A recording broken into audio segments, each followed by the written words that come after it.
after Titanic director James Cameron raised concerns about the safety testing behind the deep-sea submersible that tragically imploded while exploring the wreckage of the sunken ship.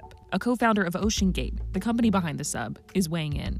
Guillermo Söhnlein, who co-founded OceanGate with Stockton Rush, insisted on the Titan sub's level of testing and rejected criticism of the process in an interview with the BBC Radio 4 program Today, saying, "I think one of the issues that keeps coming up is everyone keeps equating certification with safety and is ignoring the 14 years of development of the Titan sub.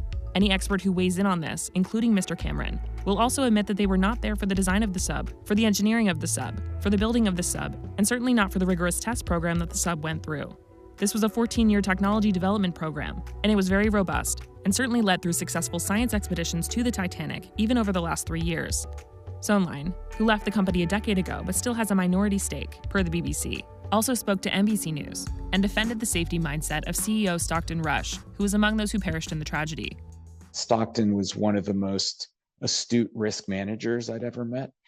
He was very risk averse. He was very keenly aware of the risks of operating in the deep ocean environment.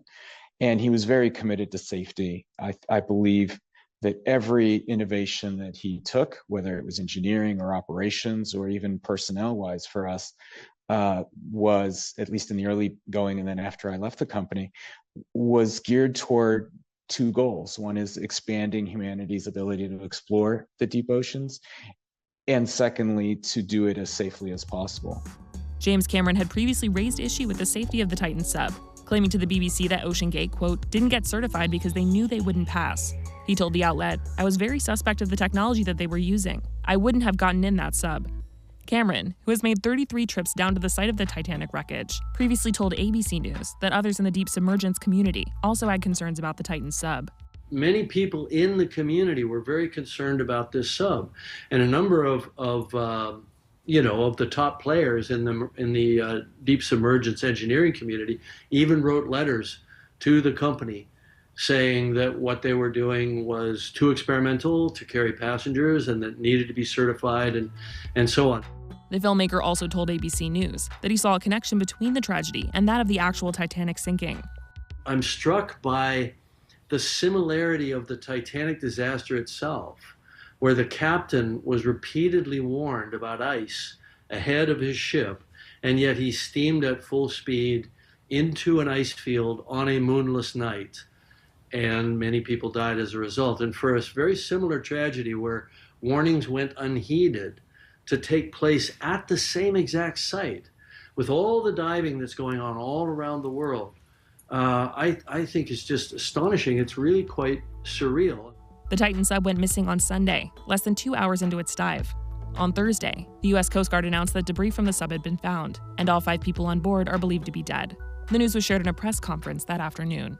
This morning, an ROV, or remote operated vehicle, from the vessel Horizon Arctic discovered the tail cone of the Titan submersible approximately 1,600 feet from the bow of the Titanic on the seafloor.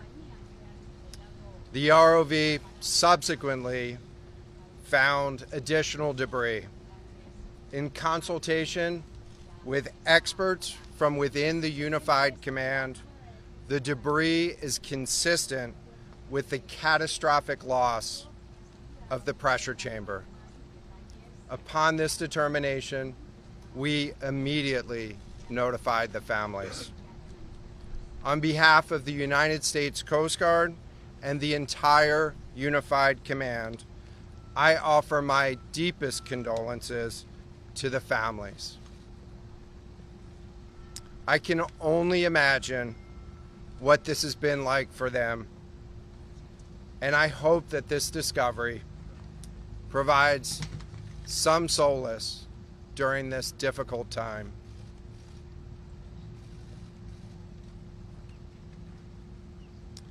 Additionally, we've been in close contact with the British and French consuls general to ensure that they are fully apprised and that their concerns are being addressed.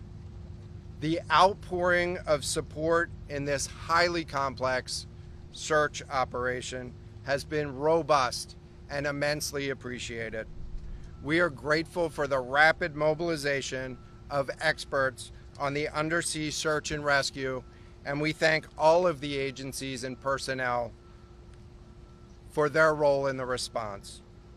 We're also incredibly grateful for the full spectrum of international assistance that's been provided. The ROVs will remain on scene and continue to gather information.